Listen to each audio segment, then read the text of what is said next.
Okay, and yeah, we're off to the races. So, hey everybody, it's been 2 whole months, give or take, since I had the last guest, which was on here.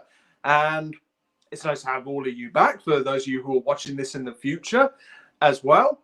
And I have an extra special guest, as this is actually somebody who I know. And so you may have recognized his face, especially on TV recently as well, as we have Medium over in this corner, Ricky Whitemore. So, Good Ricky, evening. thank you so much for joining me this evening. No, it's a pleasure. Absolute pleasure to come on. Right, so just as just a very quick intro, obviously, like these guys, like my name's Jack from Phantasma Paranormal, been on here for at least 2.5 years, and this is where I like to come on with guests to talk about spiritualism, to the skeptical point of view, to anything of that nature, and also lots of bits and pieces in between. So just as a quick kind of intro, Ricky, would you mind describing like yourself and who you are and what you do? Yeah, absolutely. I'm just going to take these glasses off actually because they're shining, aren't they? Yeah, all right. So I'm Ricky Whitemore. I'm a spiritualist medium, third generation. My grandfather was a trance healer, which is where it all started. I've been a medium for many years, and now I'm president of Newton Abbot Spiritualist Church, following in the footsteps of my mother, who was president there between, I think, about 91 and 97. Sort of following on the family traditions, I suppose you could say. Yeah, I suppose so. I mean, just from the sounds of it, especially like from when we've had conversations even before this, like it's something which is like as it has kind of always been with you in a sense, the whole kind of spiritualism side of things. Yeah, well, I grew up into the family, and I'm not going to say that I saw spirit from a young age. I mean, my mother said I used to talk about a man that was stood next to her quite often, but I don't actually remember that. But what I do remember is when I was about 4 or 5, watching my grandfather go into trance, and his Native American guide come through and start speaking just before he was giving some healing. It all started for them way back just after the Second World War. My uncle, or great uncle Harry, as he would have been now, was a spiritual healer, and then he also brought my grandfather into it as well. So it started way back, and it was literally just after, so about 1946, 47 is when it all started for them. And they were living up in East London at the time. Oh, really? Yeah, so they went to, I think it was probably Woodford Spiritualist Church, probably at the time, although he was from Popular. But what happened was my grandmother had a young boy called Ian, and Ian had cancer. And my grandfather was a librarian in Woodford Library at the time. And she was coming to get her books, as they did back then. And my grandfather, he got talking one day, and my grandfather said, well, why don't you bring him to us for healing? So she took him to them for healing, etc. And sadly, Ian passed. And a little while after that, my grandmother's friend Ethel had a friend who was a social worker, and she said, "Oh, I've got this little girl, and this little girl is a waif and stray type thing. She keeps getting moved from house to house. No one wants her. Do you know anyone that wants her?" So Ethel said, "Oh, I know someone that'll have her." So Ethel contacted my grandmother, and my grandmother said, "Well, yeah, I'll have her." So that was it. So that was my mother. So they adopted my mother. Wow. Then at that point, my grandmother was actually married and living with someone else. And then my mother, obviously they called it the big smog at the time, didn't they? So my mother had really bad asthma, got really ill with it. So my grandmother started taking my mother for healing with my grandfather. And of course, one thing led to another. And then one day down in 1952, middle of the night, they packed up, got on the steam train and headed down to Devon. So that's kind of where like the birth of like the whole spiritualist church came about then. So that's pretty much where it all started. Yeah, they ended up in Dawlish Warren, and they had a little shop. We lived on a caravan site in Dawlish Warren. Me and my mother lived in a caravan. We never had oddly enough, we never had a toilet, which was quite odd. We had to use the public toilets. But my grandparents had the shop on the campsite there, and they sold it to a couple that became my godparents. Yeah. And they also got really into spiritualism. So they used to sit in circle every Thursday. My godfather then also became a trance medium. So every Thursday they would sit together, and they sat together for many years, pretty much up until I think my grandfather died, which was about 87. Yeah. So obviously we've had conversations in the past, and obviously like you've known Dee for a lot longer, since obviously she like knows your daughter. Daughter, yeah. I think they went to school together, actually. I think Dee's a couple of years older than Lucy, but yeah, I'm sure they went to the same school. Yeah. I'm sure they knew each other at school. Yeah. But when like we've had sort of conversations even a little while ago when we went to the spiritualist church before, I've been there by a handful of times, and every occasion is always something different. But with mediumship, especially from what you were telling me as well, there's not just one kind of mediumship, there's a few different kinds, such as like I think these are the types, forgive me if like they're completely wrong, but clairvoyant, clairaudient, and I cannot remember any of the other ones. So what's the difference between all these different types of mediumship? So what you'll see on a platform on a spiritualist church is you'll see what they call mental medium, which is the mind of the spirit against the mind of the medium. That is got all your clairs. So that's on a psychic stroke spiritual level. You've got clairsentience, which you sense, which I predominantly am. You get clairvoyance, and then you've got clairaudience, which is you hear. So that's a 3, and that's encompasses. So when you're working, you're going through many different levels. Sometimes I might start off going on a psychic level, and I might come to someone and I'll say something like, "Oh, I've got links to, I don't know, I've got links to Woodford, etc." And then all of a sudden, once you've got that going, you've got the rapport going, then all of a sudden you'll feel spirit come in, and then you can say, "I've now got your grandmother here." Or you can go straight to them and say, "Right, straight away, I've got your father here, and this is what he's telling me." So, so it works in many different ways, and no contact is exactly the same. Then after that, you've got your trance mediumship, which is it's not when Derek Akora used to get possessed, by the way. Me and Dee have always had a good laugh watching that. It's actually a blending of spirit. So you're blending with spirit.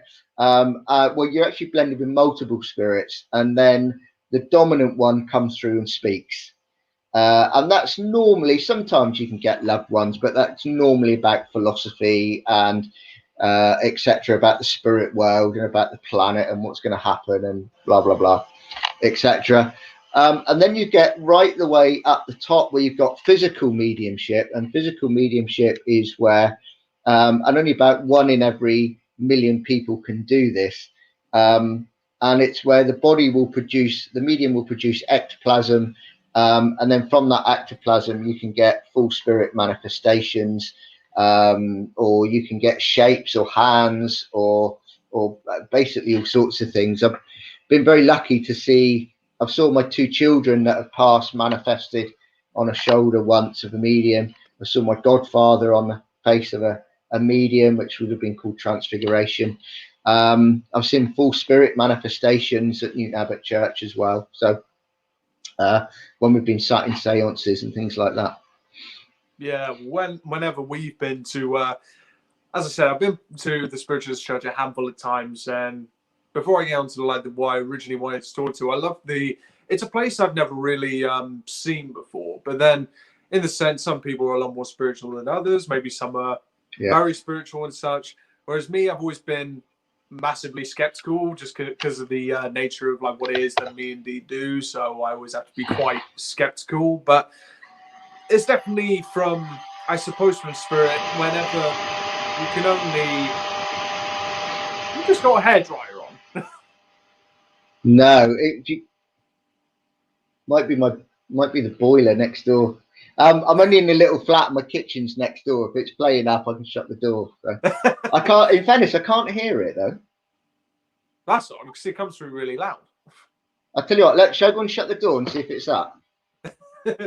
We're always pros on this show, folks.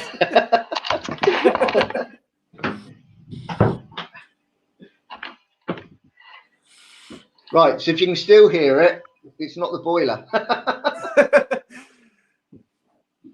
Okay, so just before we get on to that, I have a comment actually by a comment by Andrea, as always, commenting on every single video, which by the way, thank you, Andrea, and asking, can a loved one visit after death? Well, yeah, that is where the mediumship comes in. So the thing is with it, it's the way I sort of say it, it's a little bit like this is, say for sake of argument, you've got a loved one, say you've got a sister and your sister tells you that she's moving to Australia. So you're obviously gutted that she's gone, etc. And you go through the grieving process. And then she moves over to Australia. And she's over there and she's setting up a new life. And she's buying a new house and she's doing everything, trying to get a new job and all this sort of thing. And you're desperate to speak to her on Skype. But she can't come, or she's just too busy. So the thing is with spirit is they can come back, and they do come back, but we don't always get the ones come back that we want, because the thing is they've all got free will over that side of life, and there's no time in the spirit world. So whereas with us, our loved one might pass, and 5 years have gone. For them, it's blink of an eye. Yeah, for sure. Well, thank you for answering that. Let me see. Because I got a slight little crack just on the screen here, I'm struggling to read the name on the comment. I'm very sorry. Verica Z, did I say that right? Good day, everyone. Hope everyone is doing well. Yes, thank you. But what I was saying with the spiritualist church, when I've been, even though I suppose I'm a little bit, what's the word, maybe agnostic, so I'm definitely open to a lot, but then it's kind of, I feel like with faith and religion, sort of, maybe none of it's right, but none of it's wrong either. So it's kind of, everything can be true, but taking things with a pinch of salt and just sort of making it what I will. But I love with the spiritualist church, it's never anything I've ever seen before, though. It just seems to me that it doesn't matter what kind of faith you are, whether you're Christian, Buddhist, Muslim, whatever, that it's all inclusive, and everybody can all come together, and like you can all share your ideas and your faiths without any prejudgment or anything. Is that was that always the intention, to make it into that sort of place so it's all inclusive for everybody? Yeah, it's not always been like that. It's over the years it's been very up and down, etc. But yeah, because the thing is, I believe that no one's beliefs in this sort of field are exactly the same, and we're all coming together. And who's right and who's wrong? Well, if it feels right for you in your heart, then it is right for you. So there is no right or wrong in this, only what is right for you. And at the end of the day, we can all learn from each other. So, we don't, there's no point in dismissing someone's theories. You might not agree with that person, but that's probably because your life experiences don't align with their life experiences, which is normally how we form our philosophies of life or spirit or spirituality or spiritualism. So, yeah, exactly. So everyone we meet, we can learn from. So the more people from different backgrounds with different theories that we've got, in my opinion, the better. Yeah, for sure. Like when I started this whole spirit communication thing, I was always right before I actually decided to do it myself, because originally I thought it was all wrong. I didn't believe in it whatsoever. So I decided to actually get into it to see if anything would actually happen. And now, nearly 3 years later, here I am and dedicated to it. So it's kind of, when I get a lot of comments saying, does it work like this? Does spirit work like this? Work like that? My answer is always, I don't know, because I can only go off what they tell me. I can only go off what they say and the information which they give me. But has changed my whole perspective, especially on death. I feel pretty comfortable that I believe that when my physical body is gone, my soul, my consciousness will go elsewhere and something will happen. I don't know what that something is, but I'm pretty confident after embracing it and doing as much as I can with it that something does happen. Something does happen afterwards. But what that something is exactly, who knows? But have you any theories on what that may be? Yeah, I mean, in theory, what we do, and like you, although I came from a family of spiritualists, I actually walked away from it for quite a long time and had to come to my own conclusions. And so, my actually, apart from the fact we all believe in life and death, life after death, the belief system between me, my mother, and my grandfather are all completely different. Just that one thing in the middle ties us. But yeah, no. So we know that there are 7 levels. We call it the 7 levels of consciousness. The earth plane where we're on now is actually the second level, level 2. And that when we pass over to what is the third level, which is what they call the spirit world. And that is in a way a mirror image of what the earth is now. When we go, we're met by someone that we will know, someone that we love, someone that we're happy to meet us with. You know, if someone has caused us some harm, they won't be there to meet us because that would be too traumatic. And then we're taken to somewhere, a little bit like a hospital, but it's somewhere then where we can heal, learn and grow, and where, you know, we've got to remember that at the moment we're here in our dense physical body, Yeah. and of course when we go to spirit, there is no body. Excuse the pun. But we don't have a body, so you know, first of all, we've got to get used to the fact we don't have this weight holding us down. Then on top of that, we've then got to learn how to communicate, because for the first while, you will have all your traits that you've got on the earth, you'll have in spirit. So an example of that is when my sister died, just before she was just for her 21st birthday. She used to struggle with alcohol. She was an alcoholic.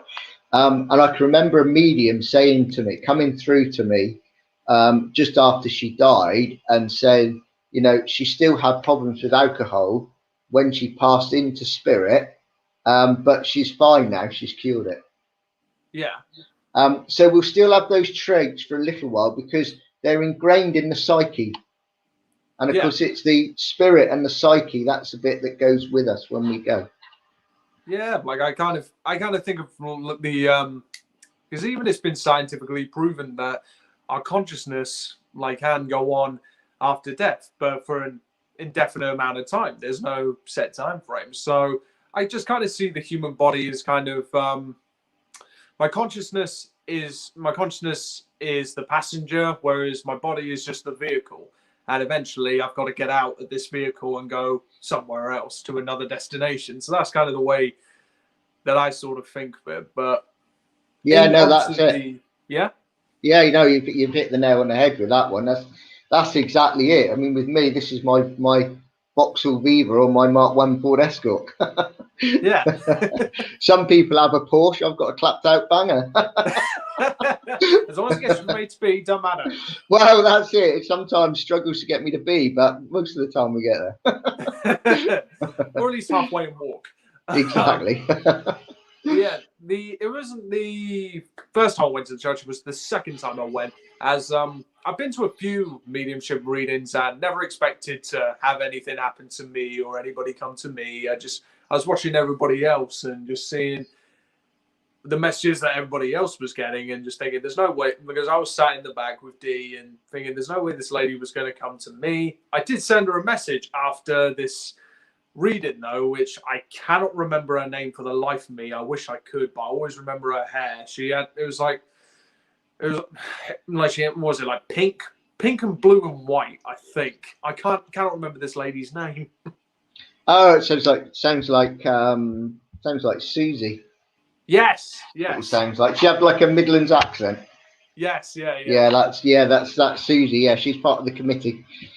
Yeah, so like I was like sat in the back, and like this woman just like came, and she just came straight to me and said, do you do like similar like work to this? And just said, yeah. So I was thinking that maybe, okay, in my head I went, okay, she may have seen me on YouTube, possibly. But then when she started coming out with very specific information like my grandmother's real name, which I didn't know my grandmother's real name until I phoned my dad and afterwards and asked him what the name was, because we always called her Queenie. And unfortunately, my family always called her Queenie. I never got to meet her, but yeah, I feel like she's kind of my main sort of guide, I suppose, if you can call it that. But and she was always called Queenie. I never knew her real name. And said, then told me her name was Alice May. And so I had to ring up Dad afterwards and go, was her name Alice May? He said, yeah, how the bloody hell does she know that? Yeah, and you know what? That's the best stuff you can get. I'm never afraid to get a no, because first of all, a no means to say I've got to work harder to try and get some information that the recipient can get, does know. But the best information you can give is something that someone's got to go away and say and find out about, because then you can't be accused of cold reading or anything like that. Because if you don't know what you've been told, then it's got to be coming from spirit. It has to be coming from somewhere. Yeah, well, the fact this lady knew my grandmother's real name and I didn't, which was then rang up Dad, and he was just blown away. He said, "How the heck did she know that?" I was like, "I don't know, Dad. I don't know. I'm still trying to figure it out, but can't explain it." And told me very specific details about me and Dee as well, relating to what we did. So, okay, this woman's on point. And I was trying to stay as stone-faced as possible, so she wouldn't like really get anything out of me, but I just couldn't help but hide the excitement. I was like, yeah, she's right on point.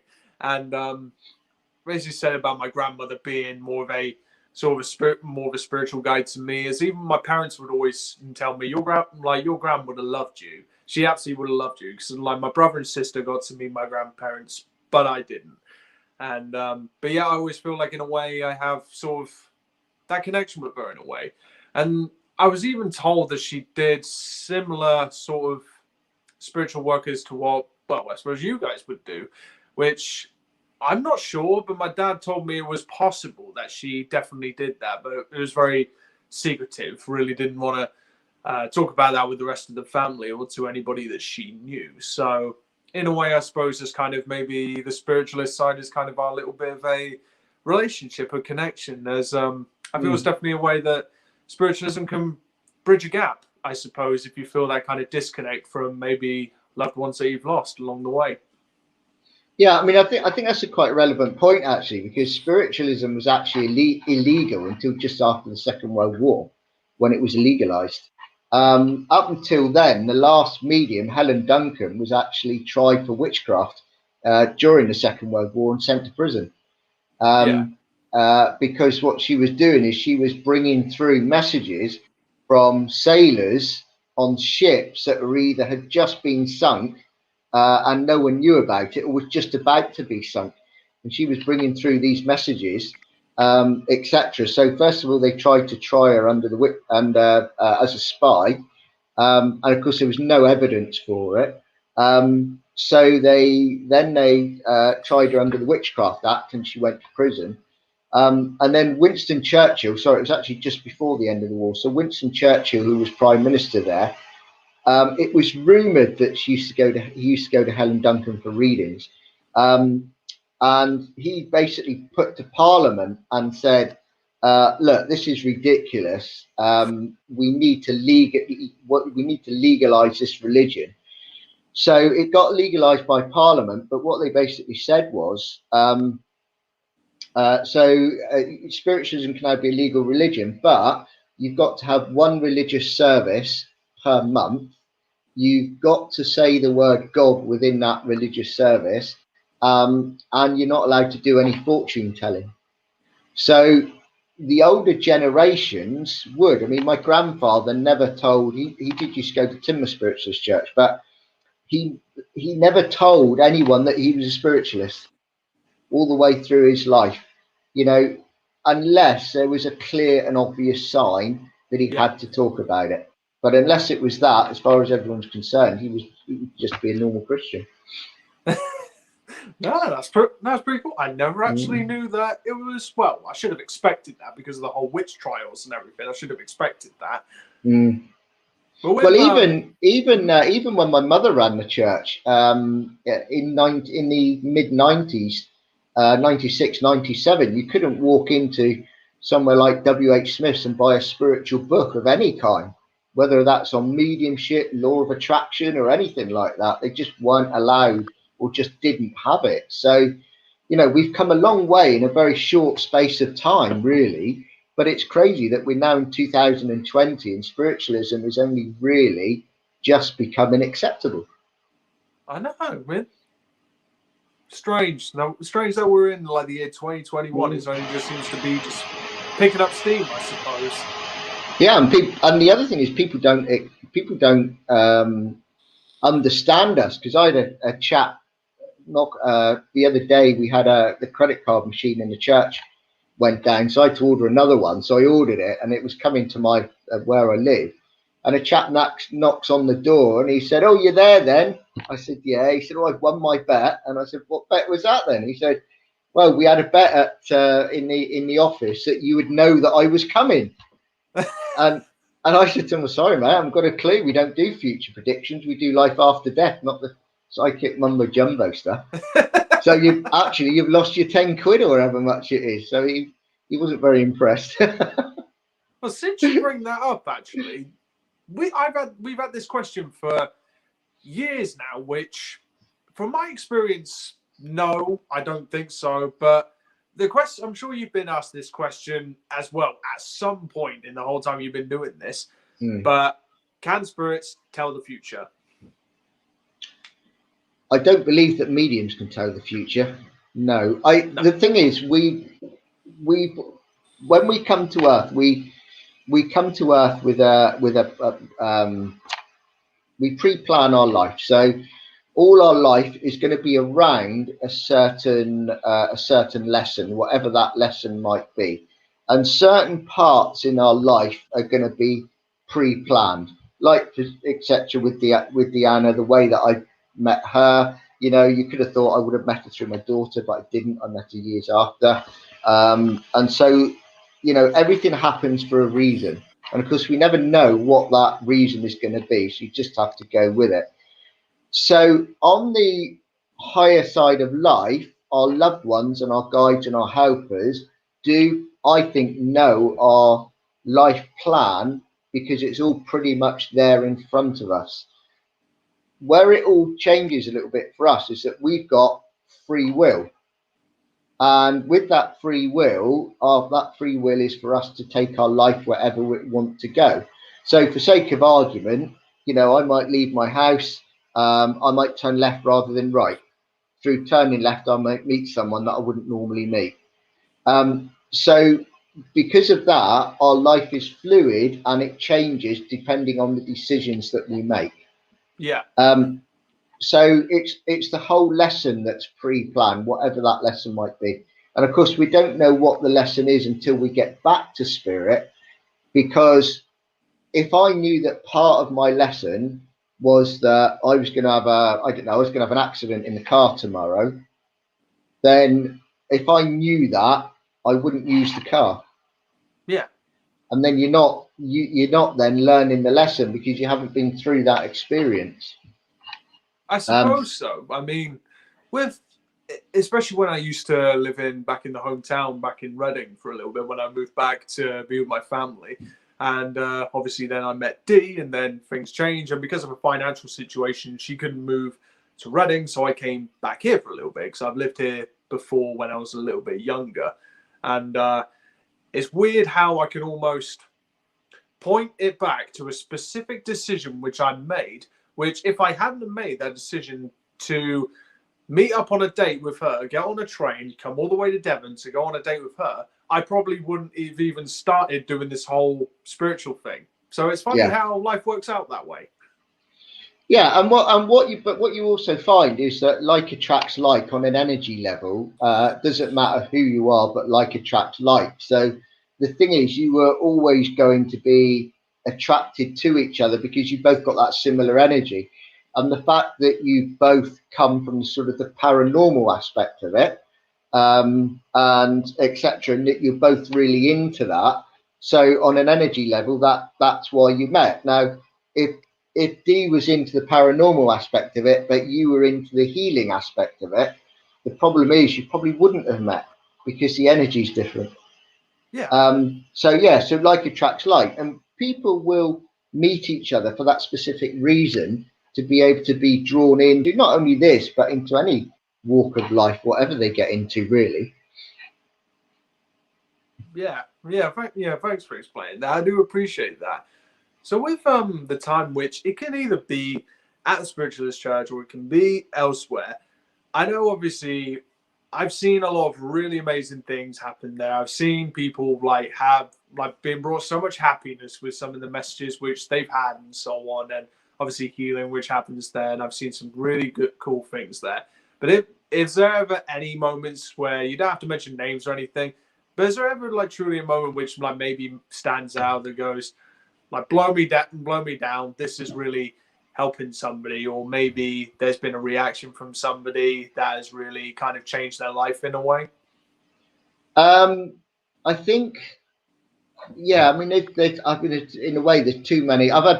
We've had both really positive experiences up there, and then we've had some mediums up there that I've been, oh my god, no, type thing, and maybe I need to step in here. So we've had that, bless them.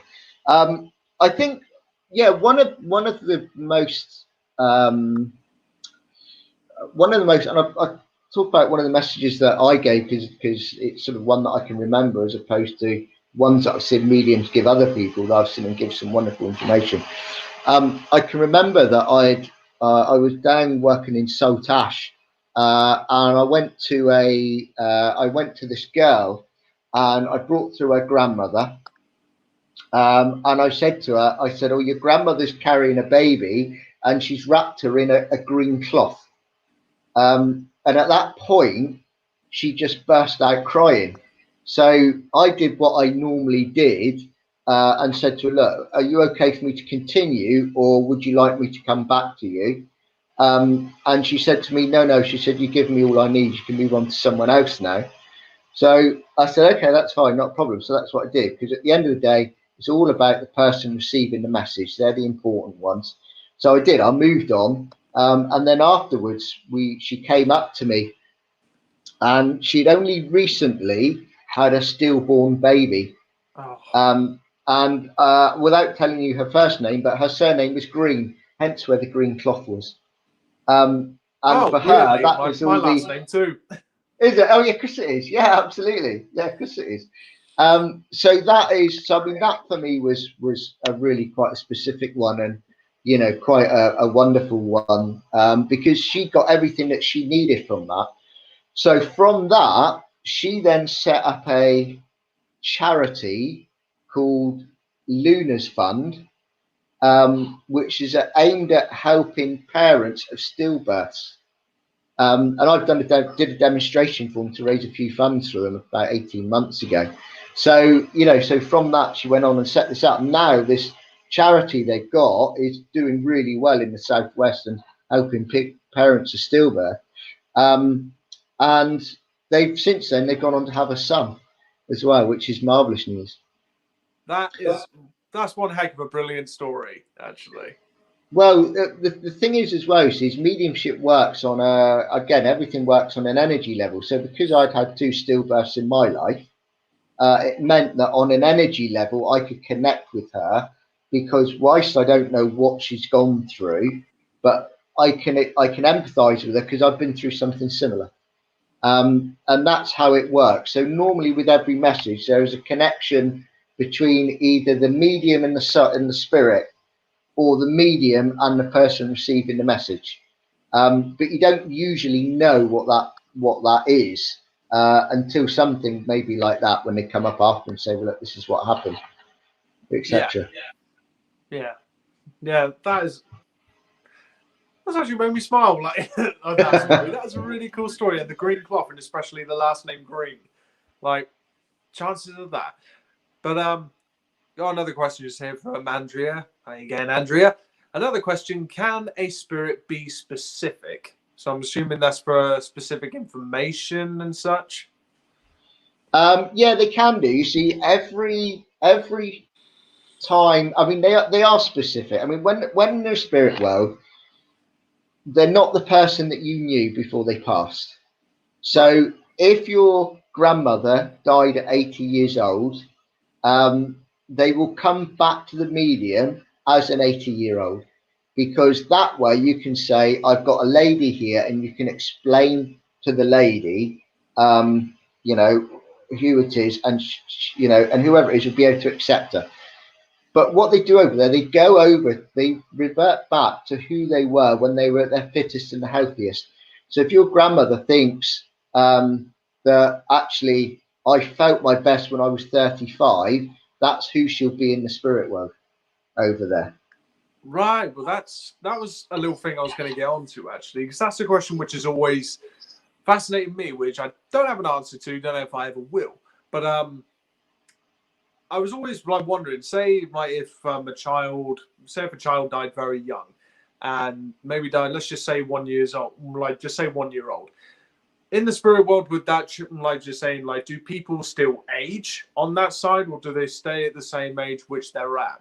But I suppose, then again, I suppose age is kind of dependent just on the body, really, in a way. Yeah, they don't age per se, but children do grow up in the spirit world. And the reason for that is because we have to remember that we're on the earth for soul growth, to learn lessons, to develop our spirit.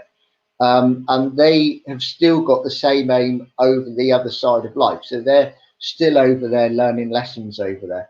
So a child that is born at a year old, or or whatever age, will still grow up to an adult within the spirit world.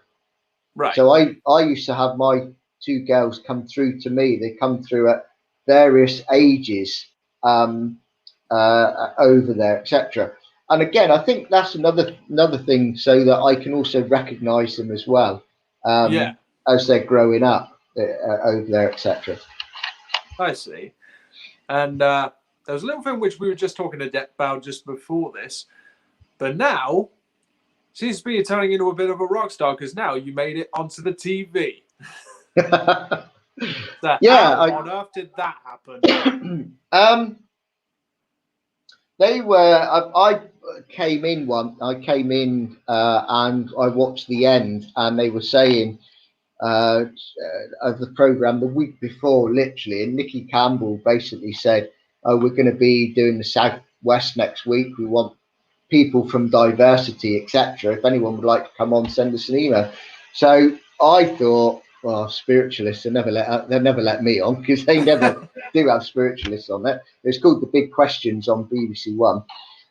So I thought, oh well, I'll send an email. So I sent an email, not expecting to hear back, and I got a phone call back about 3 days later, saying, would I be prepared to go on the reserve list in case someone drops out?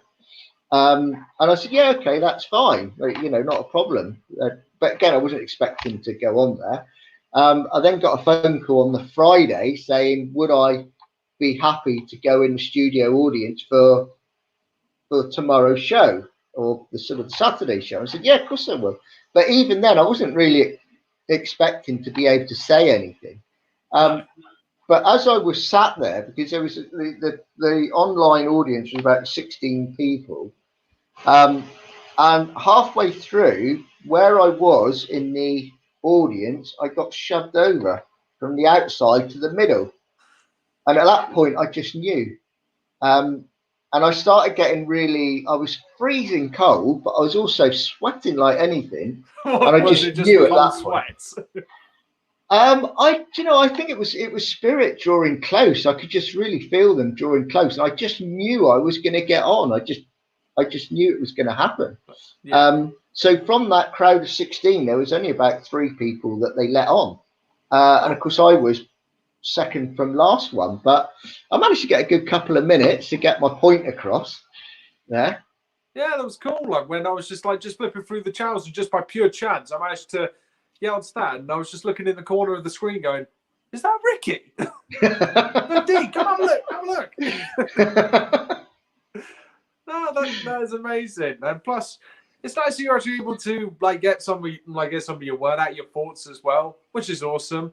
But also, as we're starting to like wind down a little bit from this talk, obviously you got like the church, and I feel that when it comes to like spirituality, mediumship, and so on, it can only really be experienced by actually doing it instead of obviously watching like things through a screen and everything. Obviously, I've done tutorials and so on this channel, but there's only so much that you can show somebody. So I suppose going into an actual environment like a spiritualist church is a very helpful experience. But I've seen at the spiritualist church, do you do mediumship classes as well?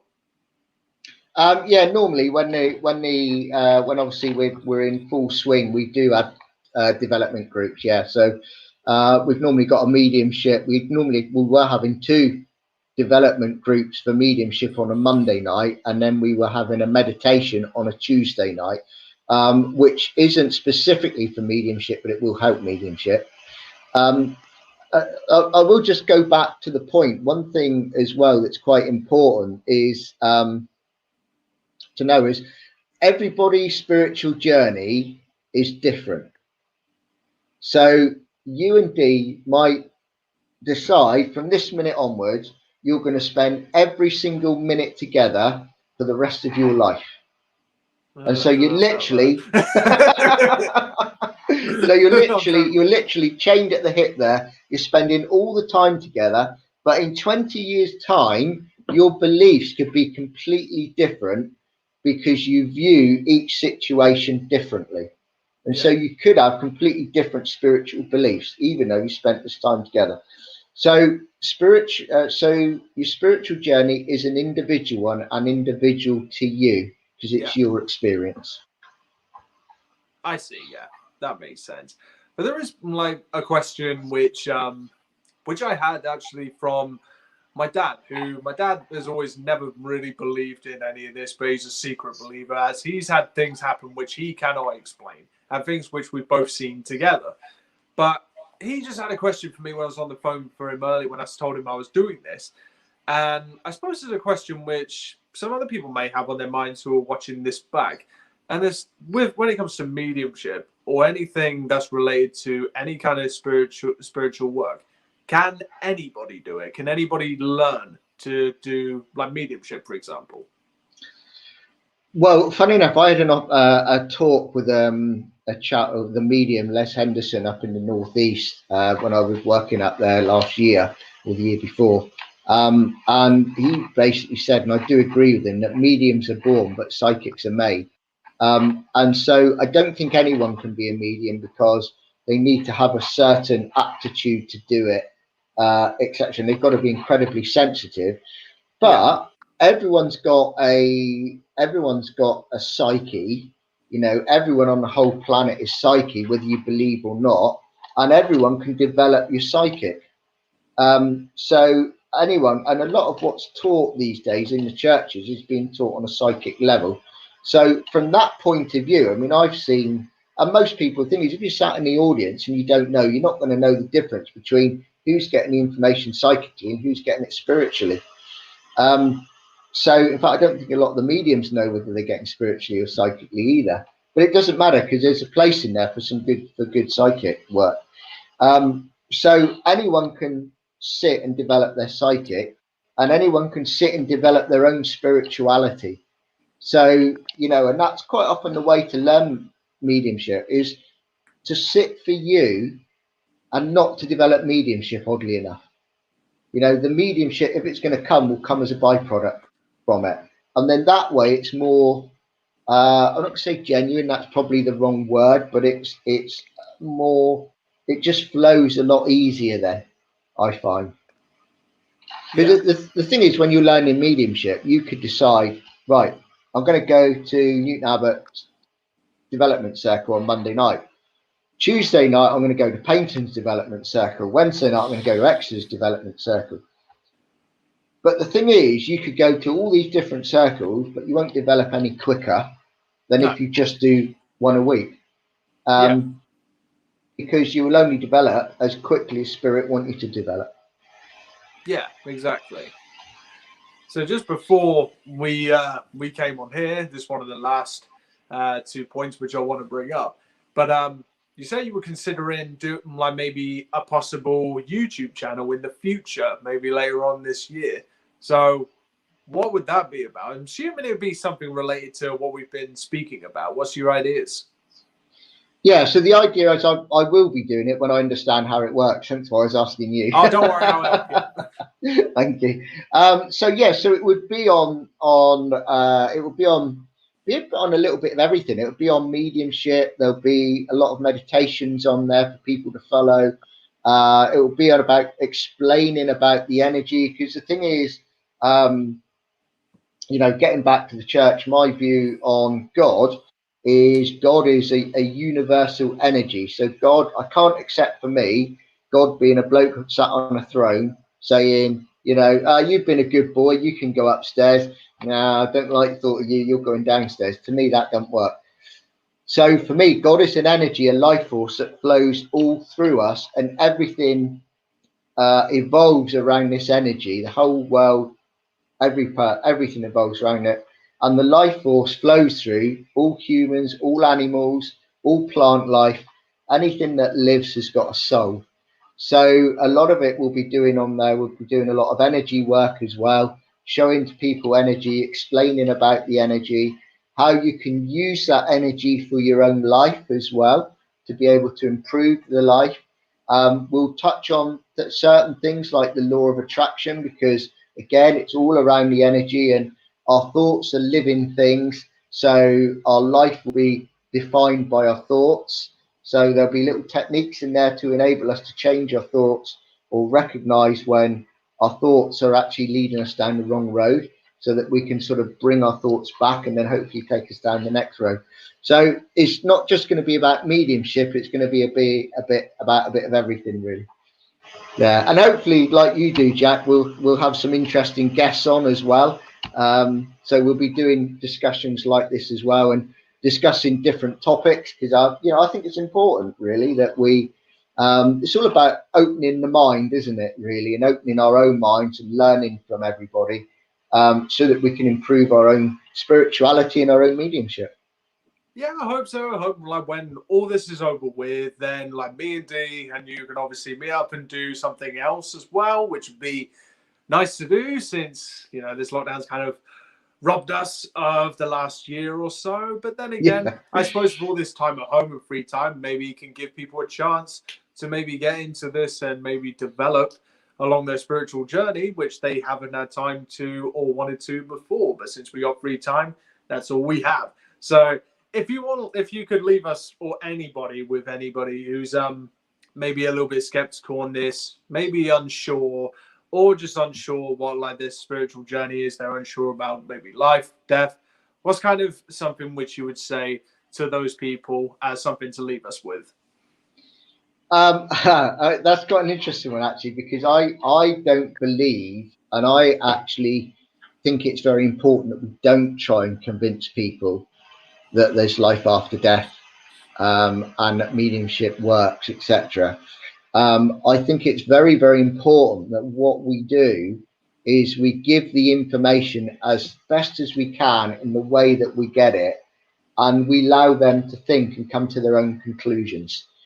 Because that way, people will start to believe a little bit more, because they're getting what they need. Just remember that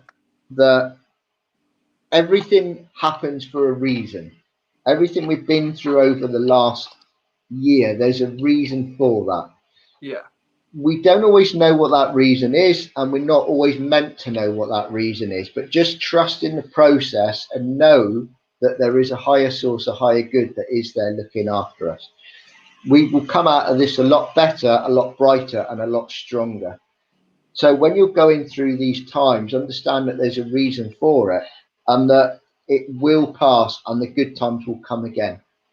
Believe in you, especially, and trust in your own soul and your own higher self, because that will guide you onto the pathway where you're supposed to be. Yeah, absolutely, 100%. Anyway, obviously, I'm sure we'll chat once I hit the end button. But anyway, thank you to everybody who has joined. Thank you to everybody who has commented. Thank you to everybody who is watching this in the future, but still comment anyway, even though it's not live anymore, but it is live, but it's not. Whatever, you know what I mean. But anyway, thank you also to over there, Ricky. Thank you so much for joining me. I appreciate this. No, thank you for having me, and thank you for everyone that's tuned in. It's lovely to be invited. So no, I'm really grateful. Thank you very much. Yeah, thank you very much, Ricky. So I'll see you and I'll see everybody else at some point in the future. So I'll see you soon. Take care. Bye.